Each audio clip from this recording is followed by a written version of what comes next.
हमारी पूरी टीम आप सभी को टॉपर बनाने के लिए बिहार बोर्ड से 2027 में लग चुकी है। बस आप मेहनत करना ना छोड़ें, मेहनत जारी रखें। बस आगे का जिम्मेदारी हमारा है कि हम आपको टॉपर बनाकर रहेंगे।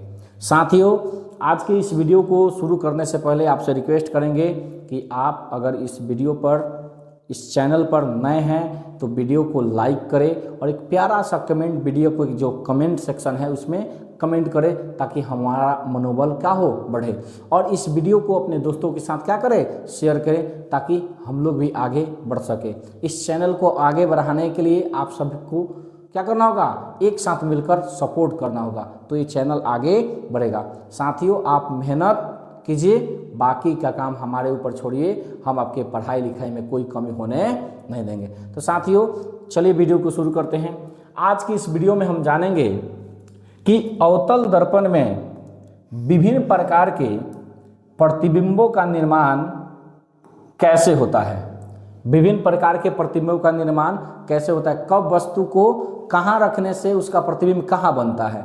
तो साथियों, आज का टॉपिक है कि अवतल दर्पण में विभिन्न प्रकार के प्रतिबिंबों का निर्माण। अवतल दर्पण में विभिन्न प्रकार के प्रतिबिंबों का निर्माण। तो साथियों, हम सभी जानते हैं कि अवतल दर्पण में कुल 6 स्थितियों में प्रतिबिंबों का क्या होता है, निर्माण होता है। कितनी स्थितियों में, 6 स्थितियों में।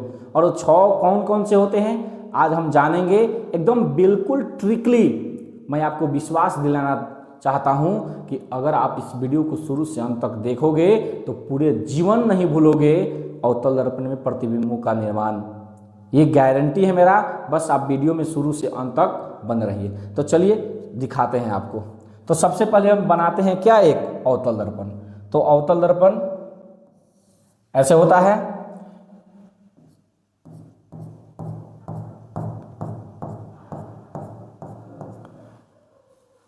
पता है ना अवतल दर्पण का डिफिनेशन क्या होता है, जिस दर्पण का परावर्तक सतह अंदर की ओर क्या होता है, वो जी धंसा होता है, या जिसका बाहरी वाला भाग क्या होता है, कलई रहता है, पेंट रहता है या रजतित रहता है, उसे हम क्या कहते हैं, अवतल दर्पण कहते हैं। तो ये हो गया एक अवतल दर्पण। अब हम बनाएंगे इसका मुख्य अक्ष। तो ये हो गया इसका मुख्य अक्ष।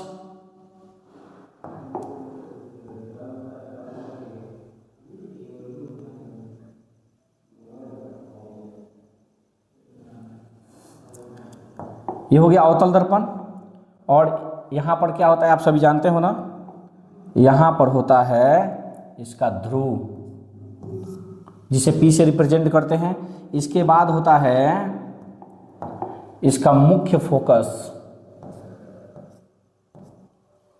फिर इसके बाद क्या होता है जी, यहाँ पर होता है इसका वक्रता केंद्र होता है।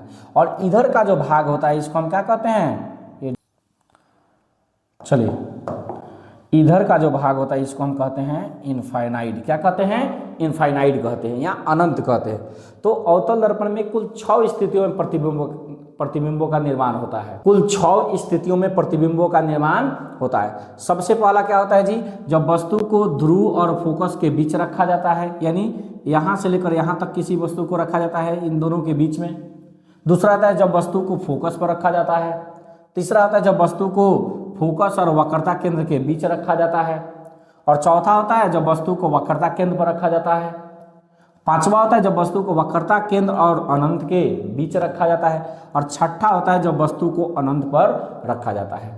तो साथियों, एक चीज आपको याद रखना है, अपवाद। एक होता है अपवाद। ट्रिक बताने से पहले आप सभी को एक अपवाद याद रखना है, और ये अपवाद क्या होता है अभी मैं बता रहा हूं। तो आपको याद रखना है एक अपवाद। अपवाद यह होता है कि अवतल दर्पण में जब भी किसी वस्तु को P और F के बीच रखा जाता है, P और F के बीच रखा जाता है,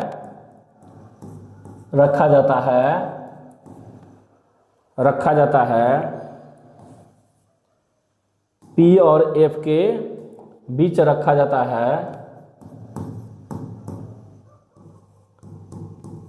तो इसका प्रतिबिंब दर्पण के पीछे बनता है। कहाँ बनता है जी, दर्पण के पीछे बनता है, दर्पण के पीछे बनता है। कहाँ बनता है? दर्पण के पीछे, यानी इस साइड बनता है। ये एक अपवाद होता है, याद रखना। अपवाद क्या होता है कि जब भी अवतल दर्पण में किसी वस्तु का प्रतिबिंब, यानी किसी वस्तु को हम P और F के बीच रखते हैं, यानी ध्रुव और फोकस के बीच रखते हैं, तो उसका प्रतिबिंब कहाँ बनता है? दर्पण के पीछे बनता है, इधर कहीं दर्पण के पीछे बनता है। ये बस अपवाद रखना है। अब मैं बता रहा हूं ट्रिक। देखिए ट्रिक कैसे काम करेगा।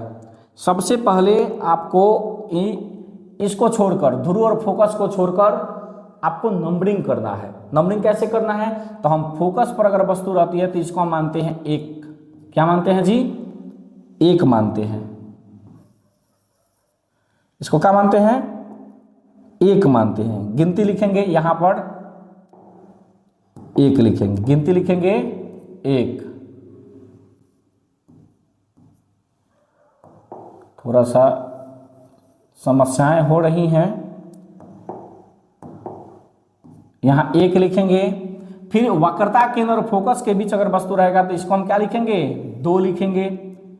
फिर वस्तु अगर हम रखेंगे कहां पर? वक्रता केंद्र पर, तो इसको लिखेंगे हम 3 लिखेंगे। इसको क्या लिखेंगे जी? 3 लिखेंगे। फिर अगर वस्तु को हम अनंत और वक्रता केंद्र के बीच रखेंगे तो इसको हम लिखेंगे 4। क्या लिखेंगे? 4 लिखेंगे। और फिर एक वस्तु को जब हम कहाँ रखेंगे? अनंत पर रखेंगे। कहाँ रखेंगे जी? अनंत पर, तो इसको हम क्या लिखेंगे? 5 लिखेंगे। इस तरीके से हम क्या करेंगे? नंबरिंग कर लेंगे। बस आपको एक याद रखना है अपवाद, कि जब वस्तु को फोकस और ध्रुव के बीच रखा जाता है तो इसका प्रतिबिंब दर्पण के क्या बनता है? पीछे बनता है। लेकिन इन 5 स्थितियों में, जब वस्तु को फोकस पर रखा जाता है, जब वस्तु को फोकस और वक्रता केंद्र के बीच रखा जाता है, जब वस्तु को वक्रता केंद्र पर रखा जाता है, जब वस्तु को अनंत और वक्रता केंद्र के बीच रखा जाता है, और जब वस्तु को अनंत पर रखा जाता है, तो इन 5 स्थितियों में ट्रिकली जानेंगे। जैसे कैसे हम क्या करना है? हमें कैसे करना है जी? सबसे पहले हमें फोकस पर रखना है वस्तु को, और इसको काउंटिंग करना है क्या? 1। फिर वस्तु को फोकस और वक्रता केंद्र के बीच रखना है, और इसको काउंटिंग करना है क्या? 2। फिर वस्तु को वक्रता केंद्र पर रखना है, और इसको काउंटिंग क्या करना है? 3 करना है। फिर वस्तु को अनंत और वक्रता केंद्र के बीच रखना है, और इसको क्या लिखना है? 4 लिखना है। और फिर वस्तु को कहाँ रखना है? अनंत पर। जैसे हमने ऐसे किया 1 2 3 4 5, बिल्कुल इसके उल्टा अब करना है। अब आपको उल्टा करना है। कैसे? तो देखिए, अब यहां लिखना है, यहां ऐसे लाइन पार देना है, ऐसे। अब गिनती बिल्कुल इधर से अब करेंगे। अब लिखेंगे 1 2 3 4, और ये हो गया 5। अब समझो, देखो, जब हम वस्तु को 1 पर रखेंगे, मीन्स फोकस पर रखेंगे, तो इसका प्रतिबिंब कहाँ बन रहा है जी? 5 पर बन रहा है। अब 5 हमने शुरू में क्या माना था? अनंत माना था। देखो ट्रिक, जब वस्तु को हम फोकस पर रखेंगे तो प्रतिबिंब कहाँ बनेगा? अनंत पर बनेगा। इसी प्रकार से 2 नंबर, यानी जब वस्तु को वक्रता केंद्र और फोकस के बीच रखेंगे तो इसका फोकस कहाँ, इसका प्रतिबिंब कहाँ बन रहा है जी? 4 नंबर पर। और 4 नंबर को हम कहाँ माने हैं? अनंत और वक्रता केंद्र के बीच में। यानी जब वस्तु को हम फोकस और वक्रता केंद्र के बीच रखते हैं तो इसका प्रतिबिंब 4 नंबर पर, मीन्स 4 नंबर पर मतलब अनंत और वक्रता केंद्र के बीच बनता है यहाँ पर। अब देखो, वस्तु को जब 3 पर रखते हैं, मीन्स वक्रता केंद्र पर रखते हैं, तो इसका देखो, वस्तु को 3 रखे हैं यहाँ पर, तो इसका प्रतिबिंब कहाँ बन रहा है? 3 पर ही बन रहा है। यानी जब हम वस्तु को वक्रता केंद्र पर रखते हैं तो इसका प्रतिबिंब वक्रता केंद्र पर ही बनता है।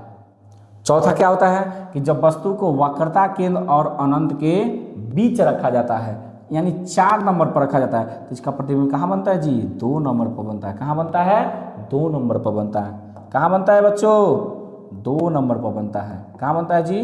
2 नंबर पर बनता है। और 2 नंबर को हमने क्या माना है जी?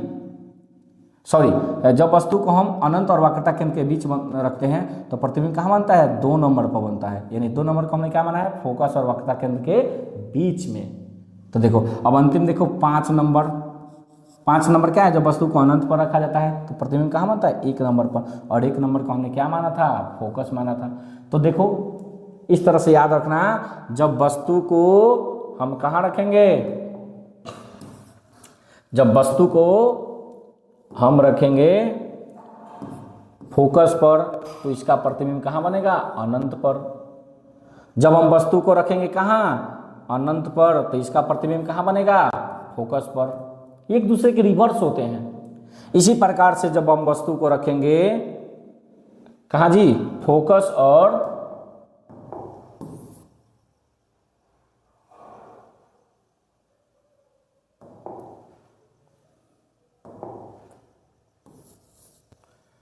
इसी प्रकार जब हम वस्तु को फोकस और वक्रता केंद्र के बीच रखते हैं तो इसका प्रतिबिंब बनता है अनंत और वक्रता केंद्र के बीच में। इसी प्रकार जब वस्तु को हम वक्रता केंद्र पर रखते हैं तो इसका प्रतिबिंब कहाँ बनता है, वक्रता केंद्र पर ही बनता है। जब वस्तु को हम अनंत और वक्रता केंद्र के बीच रखते हैं तो इसका प्रतिबिंब कहाँ बनता है जी, फोकस और वक्रता केंद्र के बीच बनता है। और अंत में ये चीज़ हम आपको यहाँ बता ही दिए कि जब वस्तु को अनंत में रखा जाता है तो प्रतिबिंब कहाँ बनता है, फोकस में बनता है। तो ये बिल्कुल इजीली ट्रिक है। फिर से एक बार रिवीजन करते हैं। अवतल दर्पण में अपवाद क्या होता है, जब वस्तु को फोकस और ध्रुव के बीच रखा जाता है तो इसका प्रतिबिंब दर्पण के पीछे बनता है। कहाँ बनता है, दर्पण के पीछे। लेकिन वही वस्तु को हम कहाँ रखते हैं, फोकस पर, तो इसको हम काउंट करते हैं 1। फिर हम वस्तु को रखते हैं वक्रता केंद्र और फोकस के बीच, इसको काउंट करते हैं क्या, 2। फिर हम वस्तु को वक्रता केंद्र पर रखते हैं तो इसको हम क्या लिखते हैं, 3। फिर वस्तु को अनंत और वक्रता केंद्र के बीच तो इसको हम क्या लिखते हैं जी, 4 लिखते हैं। और फिर जब वस्तु को अनंत में रखा जाता है तो इसको हम क्या लिखते हैं, 5 लिखते हैं। फिर इसके उल्टा अब काउंटिंग कर लो, 5 के सामने 1 लिखो, 4 के सामने 2 लिखो, इसको 3 लिखो, इसको 4 लिखो, इसको क्या लिखो, 5। और जिसके सामने रखोगे प्रतिबिंब उसके सामने जाके बनेगा। अगर 1 पर रखोगे मतलब वस्तु को 1 नंबर यानी फोकस पर रखोगे तो इसका प्रतिबिंब 5 नंबर पर बनेगा। 5 नंबर हमने क्या माना है, अनंत माना है। तो उम्मीद करता हूँ कि आज का यह वीडियो बहुत ही अच्छा से आप सभी को समझ में आया होगा। तो वीडियो को लाइक करें, चैनल को सब्सक्राइब करें और साथ में बेल आइकन को दबा दें ताकि आने वाले नए नए वीडियो का नोटिफिकेशन आप सभी के पास पहुँच सके। चलिए, बहुत बहुत धन्यवाद।